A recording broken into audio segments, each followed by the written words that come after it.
سلام بچه‌ها، امیدوارم حالتون عالی باشه. طبق معمول صبا هم امیدوارم که ویدیو قبلی رو کامل دیده باشید، با من بیشتر آشنا شده باشید. اگه دفعه اول دارید منو می‌بینید، این مرحله‌ای که قراره با هم جلو بریم بچه‌ها یکی از آسان‌ترین مرحله‌هاست و لازمه کار برای این هستش که شما بتونید ورود بکنید به بازار. خیلی هم راحت، طولانی هم نیست. سریع انجامش میدیم که خیلی فوری بریم سراغ تحلیل ها که آموزش بتونیم ببینیم.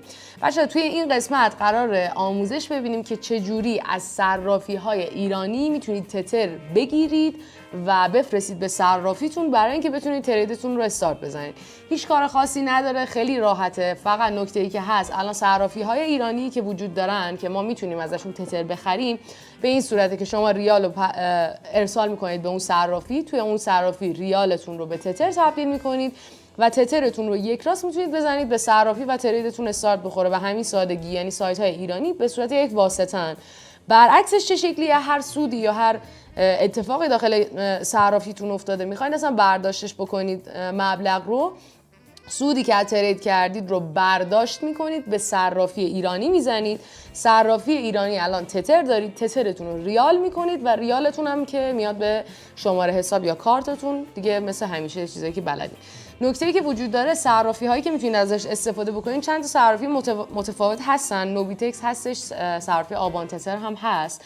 من این دوتا رو بیشتر باش کار میکنم. حالا اگر که بتونم براتون بهترینش رو میذارم الان، که یعنی تا جای ممکن چیزهایی که بررسی کردم بهترین صرافی های ایرانیه. ولی کلا بچه‌ها به هیچ عنوان مبالغتون رو داخل صرافی های ایرانی یا حتی خارجی اگر متمرکز هستن نذارید. یعنی اگر شرکتی پشتش هست و به صورت برنامه نویسی نیست، مبلغ رو داخلش نذارید به هیچ عنوان. چون یه موقع میبینی آقا به هر دلیلی اون صرافی براش مشکل پیدا میکنه و مبلغ شما داخل اون صرافی بلوکه میشه و دیگه دسترسی بهش ندارید. امنیت بالا اگر میخواین، یکی تراس والتیه، یه دونه صرافی غیر متمرکز که داریم باش کار میکنیم که اونا برنامه نویسیه، به هیچ عنوان کسی دسترسی بهش نداره که بهتون توضیحاتش هم کامل میدم. اما پس پول داخل صرافی نمیذاریم. این صرافی های ایرانی فقط برای اینن که ما ریالمون رو بکنیم تترمون رو ببریم ترید کنیم، افزایشش بدیم و هر چقدر که میخوایم برداشت کنیم برگرده به صرافی ایرانی، تترهامون رو ریال کنیم بیاد به حسابمون. یه نکته ریزم که بخوام بهتون بگم، من رفرال براتون میذارم اما دلیل بر درآمدزایی نیست، به خاطر اینکه وقتی رفرال میذارین کارمزد شماها که میخواین تبدیل تتر و ریال انجام بدین خیلی میاد پایین. اگر دوست داشتین رفرال استفاده کنین، اگر دوست نداشتین داخل خود گوگل بزنید، سایت رو کامل براتون بالا میاره. این چیزیه که پوانش بیشتر برای شما. رفرال صرافی ایرانی واقعا اونقدر نیست، خاصی اسکرین‌شاتشو براتون میفرستم، بین خودتون هم قرعه کشی میکنم، ولی کلا میذارم که کسایی که خواستن کارمزد پایینتری بدن بتونن استفاده کنن. بریم سریع روی سایت بهتون آموزشش رو بدم و بریم سراغ کار. فعلا خب بچه‌ها، الان اول از همه باید وارد سایت خود صرافی نوبیتکس بشی که من لینک هم رفرالش رو هم سادهش رو پایین براتون گذاشتم. وارد سایت که میشید در ابتدای کار نیاز هستش که یه اکانتی برای خودتون درست بکنید که اینجا قسمت ثبت نام رو اگر کلیک بکنید موارد لازم رو وارد بکنید و ثبت نامتون رو انجام بدید که از این به بعد یه اکانتی داخل نوبیتکس داشته باشید. حالا من اکانت رو دارم، فقط ورود میکنم داخلش که بتونم یه سری چیزا رو کامل بهتون نشون بدم. خب بچه وارد پنل هم شدم الان. حالا من داشتم وارد شدم سریعتر، شما باید ثبت نام بکنید، وارد پنلتون میشید. پنلتون دقیقاً عین منه، هیچ فرق نمیکنه. شما داخل نوبیتکس که میرید یه سری گزینه‌ها این کنار دارید که من فقط اونایی که لازم دارید و الان بهتون میگم، چیزای اضافی بهتون نمیگم. یکی این که شما برای اینکه بخواید واریز انجام بدین، یعنی اول از همه شما باید واریز انجام بدین. به چه صورت؟ باید از کارت بانکیتون اون مبلغی رو که میخواین تبدیل به تتر بکنید و بفرستین صرافی برای ترید رو اول از همه واریز به صرافی ایرانی بکنید که میایین توی این قسمت واریز رو انتخاب میکنید، قسمت شتابی رو انتخاب میکنید، کارت بانکیتون رو اول میزنید. حالا من این کارا رو انجام دادم. کارت بانکیتون رو انتخاب میکنید، مبلغ واریزتون رو میزنید و واریزتون انجام میشه. نکته ای که هست اینه که بعد از این که واریزتون به حسابتون انجام شد میاد داخل کیف پول های شما که حالا من الان انجام دادم، کامل برای شما واضحه اینجا که من تقریبا 35 میلیون تومان واریز کردم به صرافی ایرانی و میخوام اینو تترش بکنم. الان در حال حاضر من ریال دارم، باید ریالمو به تتر تبدیل بکنم. چیکار میکنم میکنم عین من بچه‌ها پیش برید، هیچ مشکلی پیش ایجاد نمیشه براتون. توی این قسمت میایم توی قسمت بازارها. اول از همه دوباره اینجا یه بازار براتون نوشته که زده تتر به تومن. شما چه تتر رو بخوای به تومن تبدیل کنی یا تومن رو به تتر، جفتش از این گزینه استفاده میکنی. چیزی که برات باز میشه اینجا اینه که آقا میخوای خرید بکنی یا میخوای فروش تتر انجام بدی. ما الان ریال داریم، میخوایم خرید تتر انجام بدیم. توی این گزینه میایم اینجا موجودی رو که زده و پایین ترین پیشنهاد فروش، شما این بهترین حالتیه که میتونید انتخاب بکنید. جفتش رو، گزینه انتخابش رو اینجا بزنید و بعدش خرید بزنید که خریدتون انجام میشه. نکته‌ای که بخوام بهتون بگم بیاین پایین سفارش خرید شما اینجا گذاشته شده. اینجا ریفرشش بکنید، الان کامل پر شد. وقتی که پر میشه برای اینکه چک بکنید توی کیف پولتون تتری که خرید کردید میره، یعنی اینجا بیاید براتون زده. الان من تومن دیگه ندارم، همش تبدیل شده به تتر، یعنی من الان اینجا 506 تتر داخل صرافی ایرانیم دارم. الان تنها کاری که من لازمه بکنم اینه که بیام این تترم رو ارسال بکنم به صرافی برای ترید، که اینجا باید من گزینه برداشت رو بزنم. حالا اینجا به من میگه آقا شما میخوای برداشت بکنیم، ما رمزارز تترمون رو میخوایم بزنیم به صرافیه که میخوایم ترید بکنیم.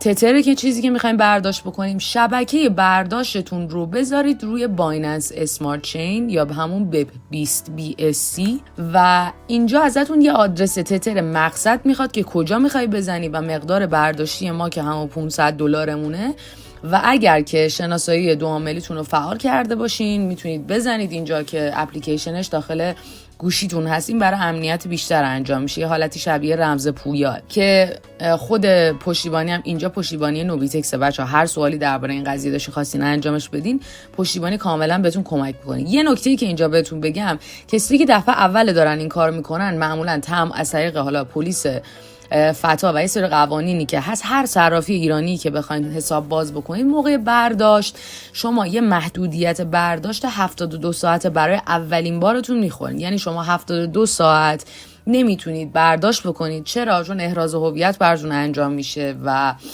یه سری موارد باید رد بشه، برای همین 72 ساعت طول میکشه اولین بارتون. ولی فقط این شکلی، دیگه به این صورت نیست، یعنی خیالتون راحت باشه. حالا من اینجا محدودیت برداشت ندارم، اینجا برداشت انتخابمو میکنم که چقدر میخوام، کد شناسایی دو عاملی اونو میزنیم و انتخاب اون یعنی آدرس تتر مقصدی که میخواید وارد کنید به چه صورته. بچه‌ها ما صرافی که باش کار میکنیم الان در حال حاضر صرافی فورترید هستش که صرافی فورترید، من اول اینو کامل دیسکانکت بکنم.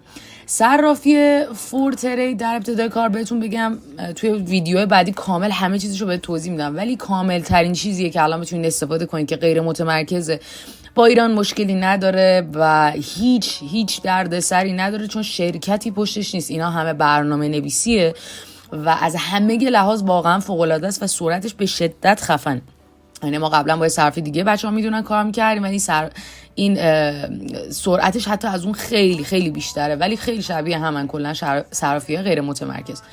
نکته‌ای که وجود داره، لینک خود صرافی رو پایین براتون میذارم، لازم نیست خودشو بلد باشید، فقط کاری که میگم و الان انجام بدین برای اینکه مبلغ واریز بشه براتون. شما اینجا قسمت ساین این رو میزنید، از 3 طریق میتونید وارد صرافیتون بشین، یا والتتون رو کانکت بکنید، یا از طریق جیمیلتون، یا از طریق تلگرامتون، که من خودم از طریق جیمیل وارد میشم. من جیمیلمو انتخاب کردم الان و خیلی راحت صرافی وصل شد به جیمیل من. حالا الان من میخوام مبلغ واریز بکنم، باید چیکار انجام بدم؟ اینجایی که میبینید اینجا این مستطیلی که اینجا میبینید برای بالانسی هستش که شما دارید، یعنی مقدار مبلغی که داخل صرافیتون هست. الان مبلغ من 0، من اولین بارمه دارم مثلا کار میکنم. اینجا باید بزنید گزینه دیپازیت و ویتدرا. دیپازیت یعنی واریز، ویتدرا یعنی برداشت. ما میخوایم الان واریز بکنیم به صرافی برای ترید تتر هامون رو. گزینه دیپازیت رو میزنید. تتر میخواید انتخاب بکنید و نتورکتون رو بذارید رو همون بایننس اسمارت چین. دقیقاً همین مراحل رو جلو برید، هیچ مشکلی نمیخواید در واریز تتراتون به صرافی و دیگه سوالی براتون نمیمونه. اینجا بایننس اسمارت چین رو پس میزنید، یه آدرس والتی به شما میده، شما این رو کپی میکنید، برمیگردید توی نوبیتکستون، اینجایی که گفته آدرس مقصد رو برای من بزن، من اینجا میام اون آدرس رو پیست میکنم. آخرش هم چک بکنید که موقع اشتباه نشد باشه، آخرش 8A، اینم آخرش 8A درسته. حالا کد شناسایی دو عاملیمو من میزنم کامل برای صرافی و بعدش گزینه برداشتم رو میزنم. بعد از این قضیه برای شما از طریق پیامک یه اسمسی میاد که مطمئن بشه آقا شما میخواین برداشت بکنید یا نه و اون کدتون رو الان در حال حاضر مثلا من الان وارد میکنم و تایید رو که بزنید برداشت شما انجام شده و خیلی راحت این مبلغ الان انتقال پیدا میکنه به صرافی شما. یه تقریبا 5 دقیقه تا 10 دقیقه باید صبر بکنید که از طریق صرافی نوبیتکس اینا تایید بشه و برداشت بشه بره به صرافیتون بشینه و بعدش بتونید کاملا ترید رو باش استارت بزنید.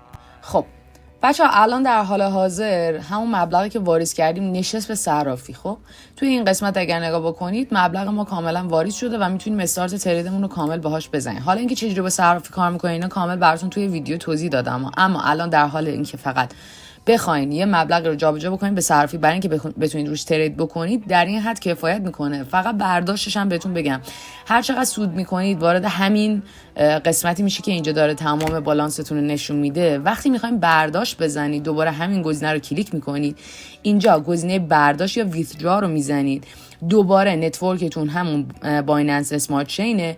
مقصدی که قراره بزنید رو الان بهتون میگم، مقداری که میخواین برداشت بکنیدم که مثلا همون 506 دلاری هستش که میخواین دوباره برگردونید به صرافی به هر دلیلی، حالا سود کردین میخواین برداشت بکنین.